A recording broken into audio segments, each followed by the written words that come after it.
On the 10th of May, 1972, above the ridgeline between Hanoi and Haiphong, Lieutenant Randy Cunningham watches a radar blip climb through 6,000 meters and knows the next 90 seconds will prove or shatter everything the Navy taught him about air combat. His backseat radar intercept officer, Lieutenant William Driscoll, calls range and closure while Cunningham's thumb hovers over the M7 Sparrow release. A BVR shot, the MiG-21 is supposed to flick away. The blip holds steady. Cunningham pickles, the Sparrow's rocket motor ignites. 22 seconds later, the radio crackles with Splash 1, and the day's tally begins climbing toward 11 kills, a single-day record that will rewrite every assumption about who owns the merge. From 1965 through 1968, briefing rooms across Southeast Asia repeat the same bleak arithmetic. The MiG-17 and MiG-21 turn tighter, climb faster, and weigh thousands of pounds less than the twin-engine F-4 Phantom II. Pilots arriving at Ubon, Janang, and Yankee Station expect to lose the scissors every time a MiG commits to the merge. Early kill ratios, hovering near 1-to-1, seem to confirm that the age of the gunfighter belongs to the small, nimble interceptor. The assumption becomes doctrine. If you let a MiG inside the Sparrow's minimum range, you surrender the initiative and probably your life. The canopy check becomes a prayer, not a plan. The F-4 Phantom II enters Southeast Asia in 1965, carrying no internal gun. A choice that horrifies fighter pilots raised on Korean War dogfight lore, but reflects a calculated bet on radar-guided missiles and crew coordination.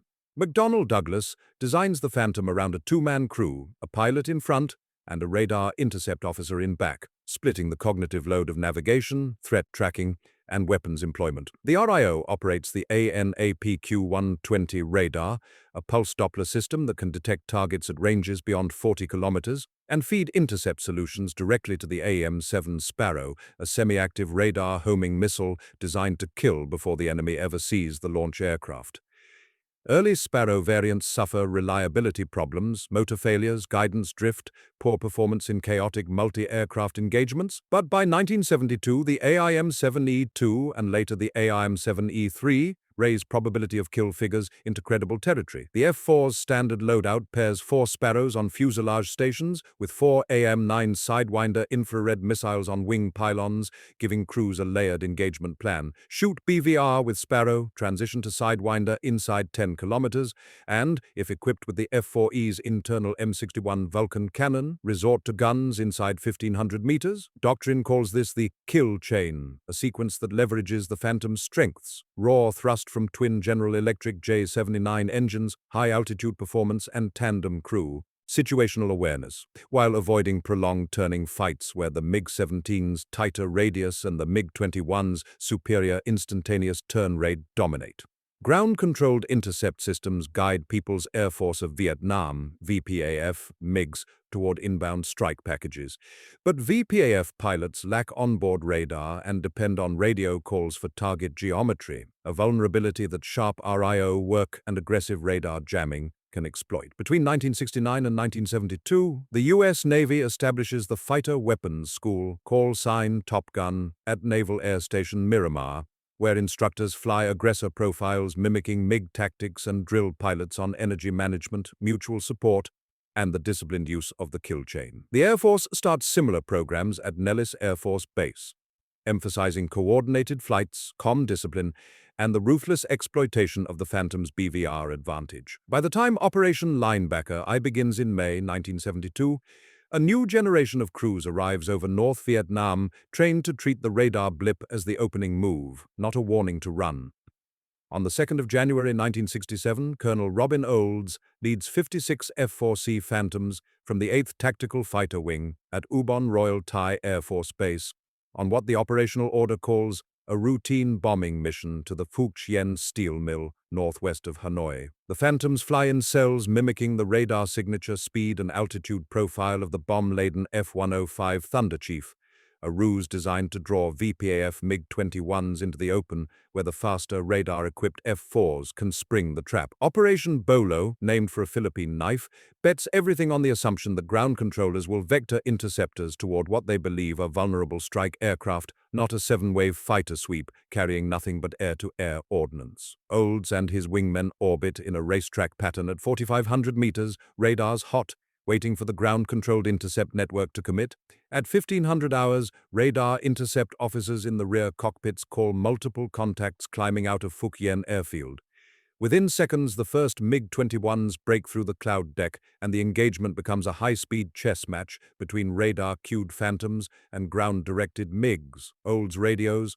"I got one at my 11 o'clock going across, I'm rolling in." His Rio locks the APQ Weapon 20 onto the crossing MiG. Olds fires an AIM-7 Sparrow at 6 kilometers and watches the missile guide. The MiG-21 explodes before its pilot can react. Over the next 12 minutes, 8th Wing Phantoms down 7 MiG-21s using a combination of Sparrow shots and close-in Sidewinder kills. Losses that force the VPAF to ground the MiG-21 fleet for weeks, while commanders rethink intercept doctrine. The Bolo kill ratio 7-0 shatters the narrative that agility trumps sensors.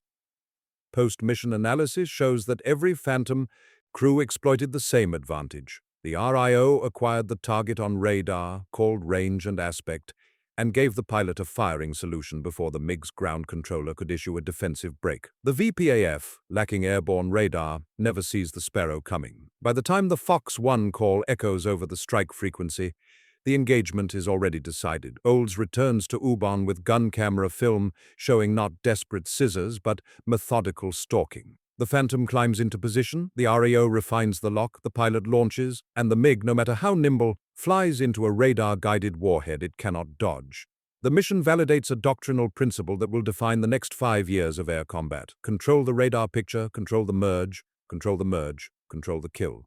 Over the following months, the 8th Wing and carrier-based VF squadrons refine the Bolo playbook, briefing detailed intercept geometry, practicing radio brevity codes, and rehearsing the transition from BVR Sparrow shots to close-in Sidewinder employment. Intelligence officers note a shift in VPAF tactics after Bolo. MiG-21 pilots begin executing hit-and-run slashing attacks rather than sustained turning engagements.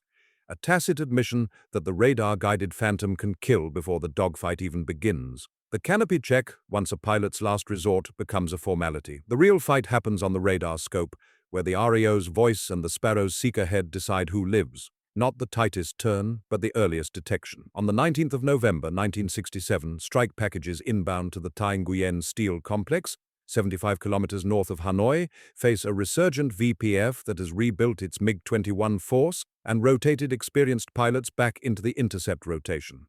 The Steel Tiger missions demand close escort, F-4D Phantoms from the 505th Tactical Fighter Squadron at Ubon fly MiG-Cap, MiG Combat Air Patrol, positions bracketing the F-105 bombers, each crew briefed to engage any radar contact climbing out of Phuc Yen or Kep airfields. Lieutenant Colonel Pham Thanh Ngan, a VPAF ace flying out of Noi Bai, leads a 4-ship of MiG-21s tasked with breaking up the bomber stream before it reaches the target box. His ground controller vectors him toward the inbound Americans using height, heading, and range calls relayed over high-frequency radio. At 14:30 hours, Phantom RIOs aboard the lead MiG-Cap cell pick up multiple contacts at 25 kilometers, climbing through 3,000 meters. The formation leader calls Judy, meaning the aircrew now owns the intercept, and assigns targeting priorities across the flight. Ngan later recalls, "We saw the Phantoms only after the first missiles separated. The sky gave us no warning. The lead F-4 crew fires 2 AIM-7E Sparrows in a ripple at 18 kilometers. One missile tracks true and detonates within lethal radius of a MiG-21, sending debris tumbling through the cloud deck. The remaining MiGs execute a hard defensive break, a 6G turn designed to defeat the Sparrow's command guidance.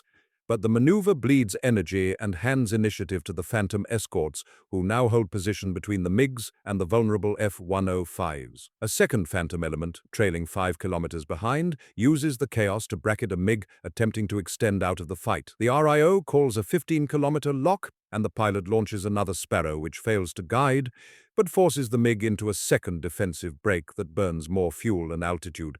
The third Sparrow, fired by a wingman at 12 kilometers, connects. The MiG-21 pilot ejects at 2,400 meters, and the parachute deploys over hostile jungle, but the immediate tactical problem, stopping the intercept, disappears the moment the ejection seat fires. Post-strike reconnaissance shows that the F-105s reached Tai Nguyen intact, dropped their bomb loads within the target circle, and egressed without loss. a mission outcome directly traceable to the Phantom MiG cap's ability to push the MiG-21's defensive before they could threaten the strike package. The 19th of November engagement highlights a second-order effect of radar-cued BVR shots. Even Sparrows that miss accomplish the mission if they force the enemy into energy-draining defensive maneuvers that remove him from the fight. VPAF after-action reviews acknowledge that sustained combat against radar-equipped opponents demands new tactics, specifically low-altitude approaches that mask the MiG's radar return and compressed time-on-target windows that minimize exposure to Sparrow shots. By early 1968, VPAF doctrine shifts towards slash-and-dash attacks, high-speed diving passes against bomber formations, followed by immediate egress at low altitude, a profile that trades the MiG-21's superior turning performance for survivability against the Phantom's kill chain. American intelligence officers note the change and brief air crews to expect sudden, fleeting engagements rather than prolonged dogfights, but the underlying dynamic remains unchanged. The crew that sees first, shoots first, and forces the fight onto its terms wins the radar blip before the enemy pilot ever gets a canopy check. Not the sharpest roll rate, but the longest reach. On the 10th of May 1972, the opening day of Operation Linebacker, TOPGUN, brings the largest air battles over North Vietnam since Rolling Thunder ended in 1968, as U.S. Navy and Air Force strike packages hammer transportation nodes, petroleum storage, and power plants in coordinated waves designed to interdict supplies flowing south. Lieutenant Randy Cunningham and Lieutenant Junior Grade William Driscoll, flying an F-4J Phantom from VF-96 aboard USS Constellation, launch at 0930 hours on a TAR cap target combat air patrol mission escorting an Alpha strike against the high Duong Rail Yards, southeast of Hanoi. Driscoll's NAWG-10 pulse Doppler radar, an upgrade over earlier Phantom models, offers improved look-down capability and better resistance to ground clutter, advantages that prove decisive as the strike package approaches the target area and VPAF controllers scramble interceptors from multiple airfields. At 10:15 hours, Driscoll calls a contact at 35 kilometers, climbing fast out of Kep. Cunningham maneuvers to position the Phantom's nose on the threat axis, while Driscoll refines the radar lock and confirms parameters for a Sparrow shot. Cunningham keys the radio. "We're engaging Fox 1, the AIM-7E2. Sparrow leaves the rail at Mach 3, guiding on reflected radar energy that Driscoll's set paints onto the climbing MiG-21. 18 seconds later, the warhead detonates and the contact disappears from the scope. Before Cunningham can turn back toward the strike package, Driscoll calls two more contacts merging from the northeast. The engagement becomes a high-speed furball as additional Phantom and MiG flights converge over the same piece of sky. Cunningham and Driscoll down a second MiG-21 with another Sparrow, then transition to AIM-9G sidewinders as the range collapses below 10 kilometers. Radar guidance becomes unreliable in the chaotic multi-aircraft melee. Driscoll later tells debriefers, "The radar gave us the picture. We just executed the geometry the way Miramar taught us." A third MiG, identified post-mission as a MiG-17F, flown by an experienced VPAF pilot, forces Cunningham into a vertical scissors, a knife fight maneuver where the MiG's tighter turn radius should provide the advantage. Instead, Cunningham uses the F-4's superior thrust-to-weight ratio at high altitude to extend vertically, gain separation, and reverse onto the MiG's tail, where a sidewinder shot at 1,200 meters achieves tone lock and detonates behind the MiG's tailpipe. The kill, Cunningham and Driscoll's third of the day, makes them the first U.S. aces of the war, but more importantly demonstrates that TOPGUN's training regimen has produced crews who can exploit the Phantom's strengths even when forced into the merge. Across the strike force, other Phantom crews duplicate the same playbook. REOs acquire targets at BVR range, pilots maneuver to optimize Sparrow geometry, and the kill chain unfolds before VPF interceptors can close to visual range. By the time the last Alpha strike element egresses the target area at 11:45 hours, Navy and Air Force F-4s have downed 11 MiGs, 8 MiG-21s, and 3 MiG-17s, without loss. A single-day tally that rewrites every assumption about the air superiority balance over North Vietnam. Post-mission intelligence analysis attributes the lopsided outcome to three factors: improved Sparrow reliability, TOPGUN-trained crews who execute disciplined intercept geometry, and a VPAF force stretched thin by the sudden resumption of large-scale strikes after a 4-year operational pause. The radar blip, not the visual tally-ho, becomes the defining moment of the engagement. Not the last-ditch gun pass, but the first calculated missile shot. Between the 12th and 23rd of May 1972, Linebacker operations intensify as strike packages return daily to Phuoc Yen, Kep, and Gia Lam airfields, forcing the VPAF to defend its remaining air bases or cede control of the airspace above Hanoi. Colonel Nguyen Van Kok, the VPAF's leading ace with 9 confirmed kills by mid-1972, leads intercept missions from Noi Bai, tasked with disrupting the American kill chain by exploiting brief windows when ground clutter masks his MiG-21's approach or when weather forces phantom formations to loosen their escort geometry. Kok briefs his flight, attack the bombers only if the phantoms lose radar contact. Otherwise extend and re-engage when their missiles are spent. The doctrine reflects a hard-learned reality. Sustained combat against radar-equipped F-4s demands patience, energy, discipline, and the willingness to break off without firing if the Phantom crew maintains situational awareness and solid radar locks. On the 18th of May 1972, an 8th Tactical Fighter Wing strike package inbound to Yen Bai encounters 4 MiG-21s, executing exactly this tactic, slashing attacks timed to coincide with moments when the escorting Phantoms are masked by terrain or distracted by SAM launches. The lead F-4E crew, flying with the newly installed M61 Vulcan cannon, detects the MiGs at 28 kilometers and begins a high-speed intercept, but the MiGs refuse to commit and instead extend north at low altitude, forcing the Phantoms to choose between pursuing the interceptors or maintaining station with the F-15 bombers. The Phantom element leader chooses discipline. He holds position, keeps the radar sweeping the threat axis, and trusts that the next VPAF attack will present a better firing opportunity. 12 minutes later, the same MiG flight attempts a second pass. This time, the geometry favors the defenders, and the Phantom RIO achieves a solid lock at 22 kilometers, leading to a Sparrow shot that forces one MiG into a defensive break, while the others abort the attack and egress toward Chinese airspace. The engagement ends without kills, but accomplishes the mission. The strike package reaches Yen Bai intact, delivers ordnance on target, and returns to base with no losses. An outcome that aircrews attribute to the radar's ability to detect and deny VPAF attacks before they develop into shootable opportunities. Across the 12-day period from the 12th to the 23rd of May, Phantom crews log 14 additional MiG kills, bringing the Linebacker pound total to 25, while losing only 2 F-4s to VPAF interceptors, a kill ratio exceeding 12-1 that stuns analysts who remember the grim 1-to-1 arithmetic of 1967 through 68. The shift reflects more than improved hardware. Debrief transcripts show that successful crews consistently follow the same engagement sequence: detect the threat at maximum range, maneuver to optimize missile parameters, fire the Sparrow before the MiG achieves visual identification, and maintain mutual support so that any MiG that dodges the first shot flies into a second Phantom's engagement envelope.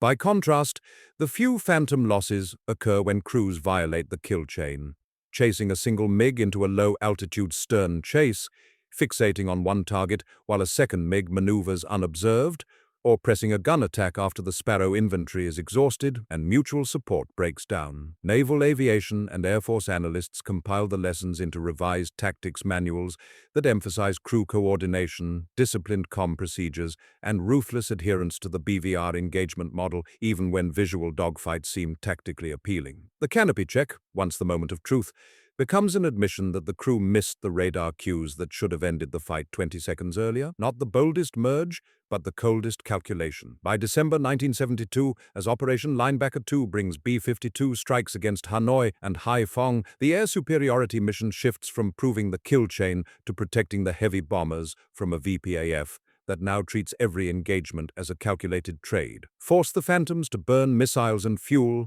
then extend before the radar-guided shots connect. The question becomes whether the doctrine scales to the largest air campaign of the war. On the 18th of December 1972, the first night of Operation Linebacker II, 129 B-52 Stratofortresses strike rail yards, petroleum storage, and air defense nodes across the Hanoi metropolitan area, escorted by F-4 Phantom flights tasked with suppressing MiG intercepts during the bomber stream's ingress and egress. The VPAF, anticipating the largest American air offensive since Rolling Thunder, stages its remaining MiG-21 force at dispersed airfields and briefs pilots to exploit the chaos of a multi-axis nighttime SAM and 8AA environment where the Phantom's radar advantage narrows and the visual identification problem becomes nearly impossible. At 20:45 hours, radar intercept officers aboard F-4Ds from the 422nd Tactical Reconnaissance Wing detect multiple contacts climbing out of Phuc Yen. The Phantom flight leader maneuvers to bracket the threat axis,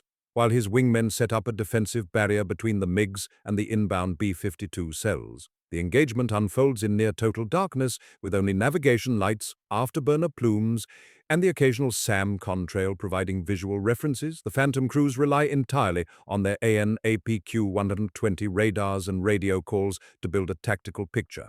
The lead REO locks a MiG-21 at 30 kilometers, calls range and closure, and clears the pilot to fire. The AIM-7E2 Sparrow leaves the rail and tracks toward the unseen target, its rocket motor a brilliant arc against the black sky. 20 seconds later, the radio crackles with Splash 1, a kill confirmed by both radar loss of contact and visual observation of a fireball descending toward the Red River Delta. A second Phantom element, positioned 8 kilometers north, repeats the sequence. Radar contact, lock, Fox 1 call, Sparrow impact.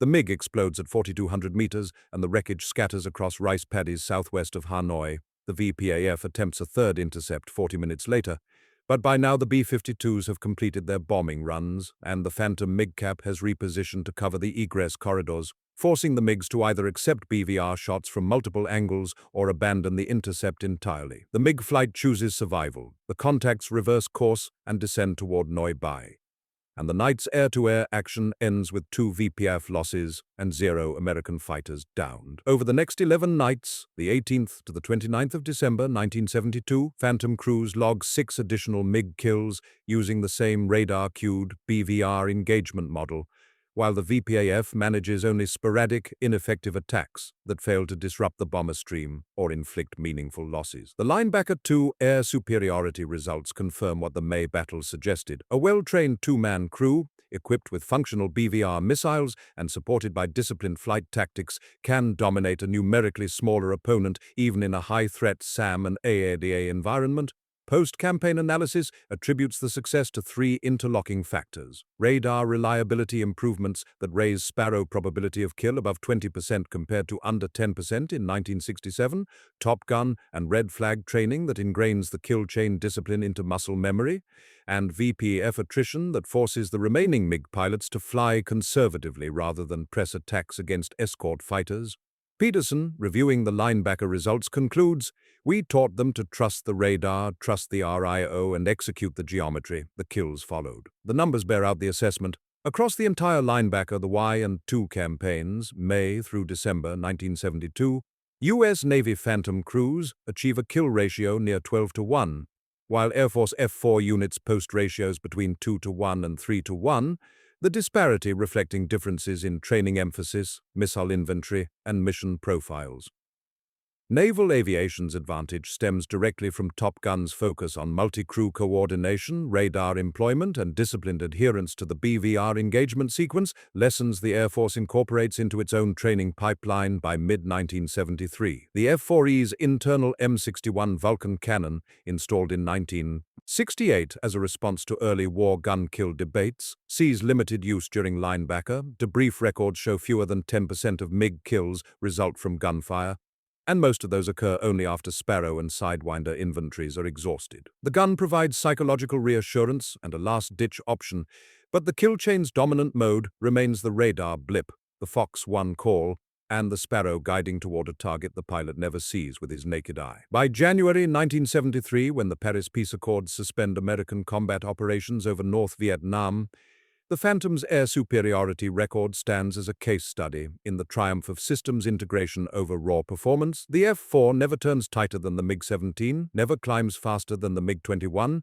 and never outguns a determined opponent in a low-speed scissors. What the Phantom does is detect first, shoot first, and force the enemy to react to a threat he cannot see until the warhead detonates. The perception break occurs not in a single dramatic engagement, but across 18 months of cumulative evidence. The May 1972 single-day record, the June attrition of experienced VPAF pilots, the August realization that the VPAF will no longer commit to sustained air combat, and the December demonstration that the kill chain works even in the chaotic night environment of Linebacker 2. By war's end, the Phantom's reputation shifts from the missile-only fighter that can't dogfight to the crew-coordinated radar-equipped platform that rewrites the rules of air combat. The motif comes full circle. The radar blip that once signaled danger now signals opportunity. The Fox 1 call that once marked desperation now marks calculated aggression. And the canopy check that once defined the merge becomes a relic, replaced by the REO's voice-calling range, aspect, and the tone that says the Sparrow is tracking true. The lessons learned over North Vietnam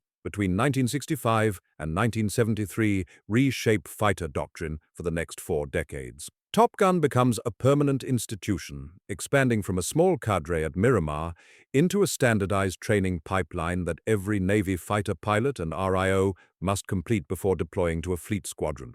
The Air Force establishes red flag exercises at Nellis Air Force Base, creating a realistic training environment where pilots face simulated MiG tactics, radar jamming, and SAM threats in a compressed high-repetition format designed to ingrain the kill chain discipline before the first combat mission. Subsequent fighter designs, the F-14 Tomcat, F-15 Eagle, and FA-18 Hornet, incorporate pulse Doppler radars, helmet-mounted sights, and improved BVR missiles as baseline requirements, reflecting the understanding that air superiority depends on detecting and engaging threats before they achieve visual range. The F-4 Phantom II remains in U.S. service until the late 1990s, eventually retiring after more than 30 years of operation. Its combat record stands at 277 air-to-air kills across multiple conflicts, with the Vietnam War accounting for the majority. VPAF records, released decades after the war, confirm what American debrief analysts suspected.